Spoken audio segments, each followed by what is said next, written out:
For years, I thrived in the high-pressure business world, but the workaholic life finally caught up with me. I was 35, very overweight, in chronic pain with severe mobility issues, terrible diet, no exercise. My health was a complete wreck. Then I went to a gentle yoga class and felt truly relaxed. The stress just melted away. I went from a size 18 to a size 8. I stopped getting sick.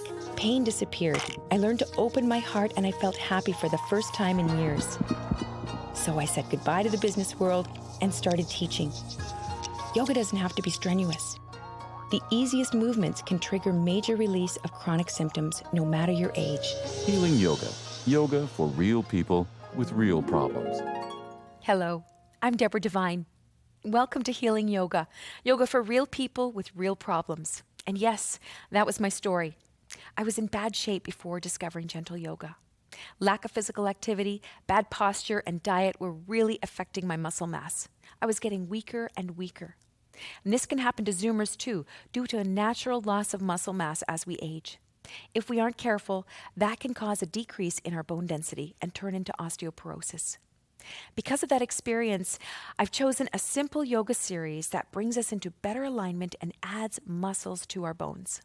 Don't worry, no weights are needed, and you don't have to be in good shape to do this. We'll start with a simple warm-up that engages the muscles in the lower body, and then we'll work our way up from the glutes to the spine to the upper body, introducing space and breath along the way. These poses are so easy that you might wonder how effective they can be, but do the whole series with me. Or if you're busy, just do one or two, and you'll be amazed at how much stronger you feel. Let's start the healing. Joining us today, Helen and Dory. Helen is working with a situation with pre-osteoporosis, and Dory would like to build some muscle strength and bone density as well. So we're going to start with a wonderful warm-up called Goddess Pose. We'll take the feet a little bit wider than hip width apart, and maybe the toes and the knees are in the same plane. If turning your toes out does not feel good, you can keep your toes turned in, but just keep your knees pointing the same direction as your toes. We'll bring the arms up to about shoulder height and bend the elbows, spreading the fingers nice and wide. And then we're going to exhale and press the knees down, bend the knees down and press down into the feet. And we're going to inhale and lift the arms up. Fingers touch at the top. And then we exhale. Here we are, gaining some strength in the legs. We're going to keep on coming down with the out breaths and rising up with the in breaths. And maybe we'll bring some awareness to the place between the spine, the place between the hips, and the bottom of the ribs. So as we come down, we're grounding strongly through the legs. And as we rise, we're moving the ribs away from the tops of the hips. We exhale completely, feel the belly come to the front spine, and then inhale fully and let the ribs move out and up. Exhaling completely, maybe pause there and really energize the bottom part of the body. Inhale and rise, reach, reach. Exhaling. This is a wonderful way to create some muscle strength in the lower extremities without doing a lot of bouncing, without creating any kind of havoc with our joints and our bones if they're already sensitive. Please continue to work with this goddess pose, and we'll be back in a few moments to work a little bit more strongly with our muscles. Healing Yoga. Yoga for real people with real problems. Hi, I'm Helen, and I have pre-osteoporosis. I've been diagnosed about 5 years ago, and it's as a result of low bone density. And what had happened to me was that some of my activities that I used to be able to do, like tennis, racket sports, I was not able to do anymore due to high possibility of fracture. Welcome back. Today's practice, our focus is osteoporosis, preventing and dealing with osteoporosis. Helen, does osteoporosis run in your family? I have 2 sisters, and they both have osteoporosis as well. Interesting. And is there a connection with osteoporosis in the Asian community? It's becoming more and more prevalent now that we know some of the reasons why it's more prevalent in Asian culture, because the dietary history is such that it's not rich in calcium or rich in dairy products. So it's now just starting to come to the surface, and we're becoming more educated about, what the reasons are. Interesting. Well, I have some fantastic poses that are going to help us build more strength in the muscles and density in the bones. That's great. Fantastic. We're going to be taking Warrior 2. So we come to Tadasana, and then we take the feet wide apart. Maybe you'd like to lift your arms and spread your fingers and just have a look down. See if your feet are about wrist width apart. And then you can drop your arms down. We'll take the right foot pointing out to the front, and the back heel is going to turn to the back. Now we'll move the right knee over towards the baby toe side of the foot. We're going to come to the back leg and ground down. So we're grounding down and really pressing through the baby toe side of the back foot. We're energizing the whole back leg. You can feel things are starting to heat up now. Come to the sit bones. Bring the sit bones together and allow the inner legs to blossom open. Pressing down into the heel of the front foot, the baby toe side of the back foot. Now we'll bring our arms up, inhaling, exhaling. Now, Dory is dealing with a little challenge in her elbow, and she's not able to straighten her arm out. If you get tired at any time, Dory, you just drop your arm and put your hands on your waist, on your hips, whatever feels good. One of the wonderful benefits of Warrior Pose is that we're using muscle resistance in addition to gravitational resistance to build strength in the lower extremities. Our hips are very vulnerable as we age, so hugging in and squeezing the glutes, bringing the sit bones together, and blossoming open the front parts of the legs is so important to create strength and stability in the hip joints, as well as muscle strength in the glutes. Warrior pose is a very intense pose. People think about building strength and they got to lift weights or they got to do leg presses. This is a leg press in itself here without you having to go to the gym, without you having to buy weights. And if you press down into the heel of the front foot and the baby toe side of the back foot, there's something very magical that happens. All of the muscles start to activate and we're building stronger bones with this pose. Let's come into another variation of the warrior, Exalted Warrior. So we're going to take the arms out and reach them far, spreading the fingers nice and wide, moving the upper arm bones out. And then we'll take the back hand down, turn the palm of the front hand, and rise. Pressing down into the heel of the front foot, baby toe side of the back foot, energizing the legs, taking the glutes together, really opening up this front part of the ribs. Now reaching the arms up, hug all of the muscles into the bones. You could be spreading the fingers nice and wide and activating through the wrist as well. Then we'll come back to Warrior 2, and then we'll turn the toes forward, straightening the front knee, and then we'll go to the opposite side. Another wonderful way to build strength in the upper body is to use things that you have at home. For instance, a couple of bags of rice. And you can just place one in one hand, another in the other hand, or you can just use one bag, and then you can grab onto it with your thumbs here. Yeah, there we go, Helen. No worries. And then we can begin to work the biceps. So you're bending your elbows, coming up, and then exhaling, releasing, and then we've got some strength that we're building in the biceps, in the shoulders. Just remembering to keep your shoulder blades back and down towards the waist, lifting the heart, and exhaling completely, grounding through the legs, using your arms to extend out, hugging muscle into bones. We're going to go into Exalted Warrior now. So, arms are straight, the back hand comes back down to the thigh, and the front arm comes up, reaching. So now we've got more muscle strength building, more bone density building, using something simple like a rice bag. Please continue to enjoy Exalted Warrior and Warrior 2 on the other side, and we'll be back in just a few moments for more strength building. Healing Yoga. Yoga for real people with real problems. I've been now practicing yoga for about 5 years now, and what it's allowed me to do is to have not only much better posture, but to be able to actually carry on with low impact type of exercise, and it also helps me rebuild that bone density back. Welcome back. We've been working with osteoporosis and building strength. In the first part of the practice, we were really working strongly with the lower extremities. And now we're going to continue that theme. We're going to work with the glutes, we're going to be working with the spine, and we're going to continue on with the arms. So here we are in Dandasana. And while we're here in just enjoying this wonderful hamstring stretch, we are also going to be sitting on the front parts of the sit bones. And then just grounding through the sit bones and lifting through the front part of the heart. Now, Doria, I understand that you and Helen have friends for a long time. 47 years. Wow. First year McMaster. Wow. So 1967. It's fantastic. Great. And you folks are both enjoying your yoga practice. We are. I've done it for probably 8 years, and Helen, I think, probably 6. Oh, yeah, 5 or 6. Yeah. It's amazing. It's That's great. wonderful Yeah. that you can enjoy that together. We can do it together. So working with the legs, we're going to start to hug muscle to bone. We're going to give the legs a bit of an inner spiral, right? And then the feet are engaged in dorsiflexion, heels strong, toes spread wide apart, and we're pressing through the balls of the big toes. That's activating the inner line of energy up the legs. Bring our hands back, either onto a bolster. You could be sitting up, that will help your low back, or you could be flat on the floor. If you bring your hands back and lift through the heart, bring the shoulder blades together and drawing them down the back, lengthening the back of the neck and drawing the chin down just a little bit. Yes, coming back down, yes. And then broadening through the collarbones. Long, slow, smooth in-breaths. Long, slow, smooth, and complete out-breaths.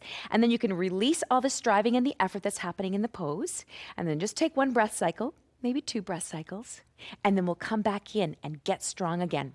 Hugging muscles to bone here. Hugging the legs into the midline, pressing through the balls of the big toes, and then trying to bring the femurs down, especially the heads of the femurs. There's almost a sensation that the pelvis is coming up and over the heads of the femurs. Extending the spine, bringing breath into each one of the discs and puffing them up in your mind's eye like marshmallows. Opening the heart, broadening the collarbones, strengthen the arms, hug muscle to bones, and then release. Dandasana is a wonderful pose, very intense, getting a lot of action in the legs. We're pressing down with the sit bones, and we're using that as a foundation to rise the spine up. The muscles on either side of the spine, the paraspinals, are getting a wonderful strengthening here. We're using our muscle resistance here to build some tone. And then, of course, the bones are going to be responding to that as well. Broadening through the collarbones is going to stretch out any areas that might be overly tense. And then using arm strength, hugging muscle to bone. Again, really getting a lot of muscle resistance happening here. Of course, being in this position, gravity wants to pull us down, but we're using all of the muscles of the torso, the core, as well as the legs to keep us rising up. Now we're going to be coming into Salabasana, the locust pose. We come down onto the belly. And we go to the upper leg bones. We rotate the upper leg bones inwardly, so the knees point in, the feet point in, and we're up here on our elbows, and we've got a little bit of a back bend.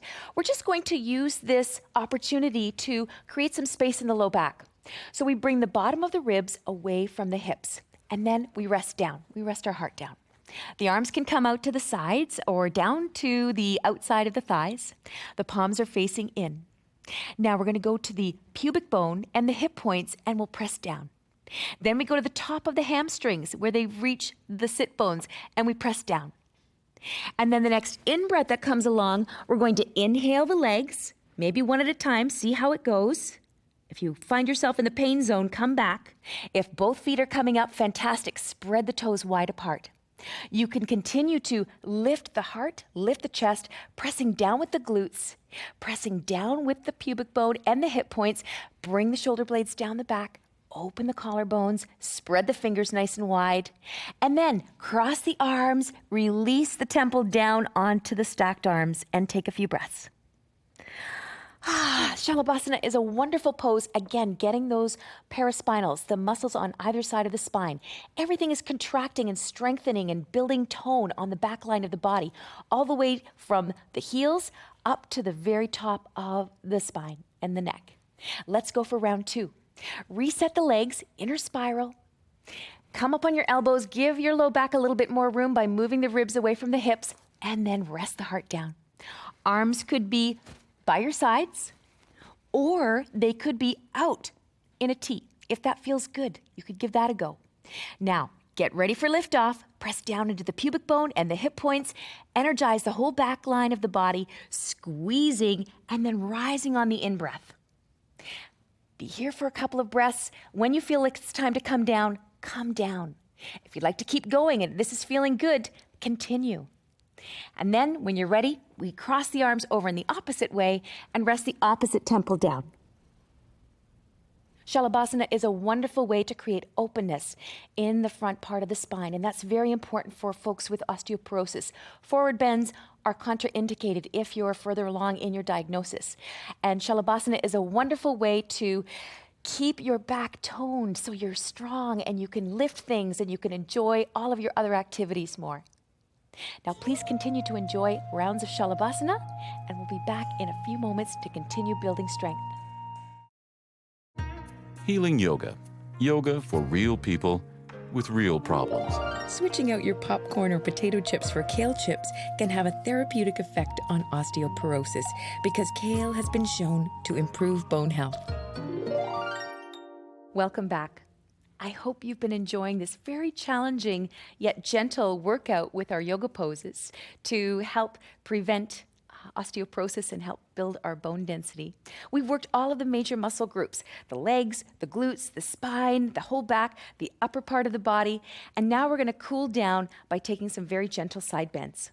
So you can roll up a blanket or a couple of towels. If you've got a yoga bolster, that's convenient too.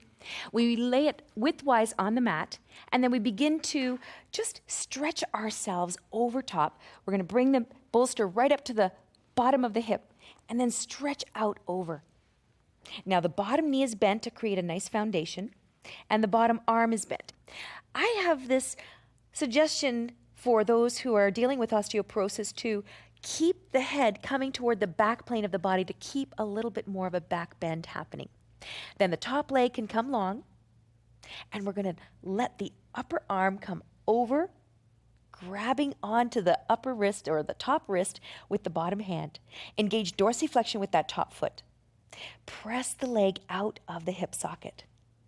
Take a long, slow, smooth in and out breath and feel all kinds of space expanding through the low back.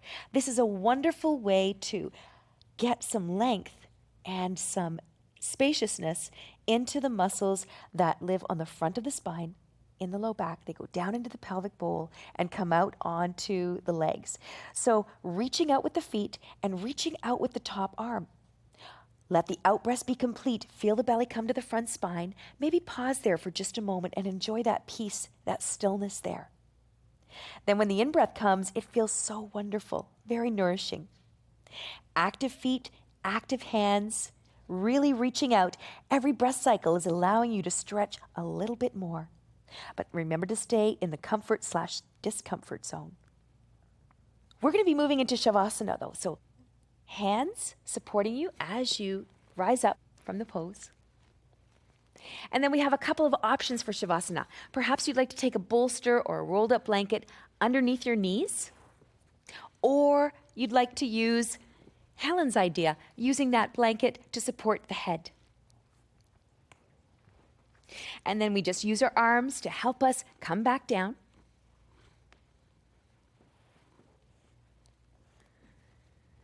And then we let the legs come long, one at a time. And then we just rest them down.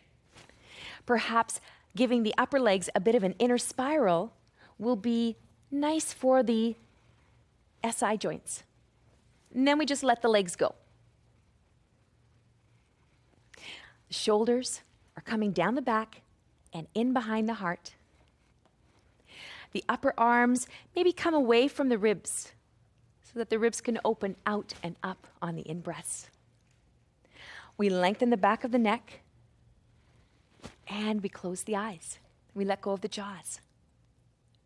Take a long, slow, smooth in-breath and feel that breath filling you up with light and spaciousness.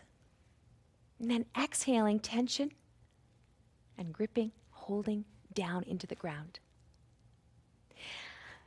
Just bring your awareness to the parts of the body that you felt were worked most. Maybe they're the legs and the glutes, maybe the arms and the shoulders. And then we'll bring our breath into those areas, breathing in light and spaciousness. Exhaling tension, exhaling holding. Letting the out-breath be complete. Thank you so much for joining us on Healing Yoga, and we'll see you next time. Namaste.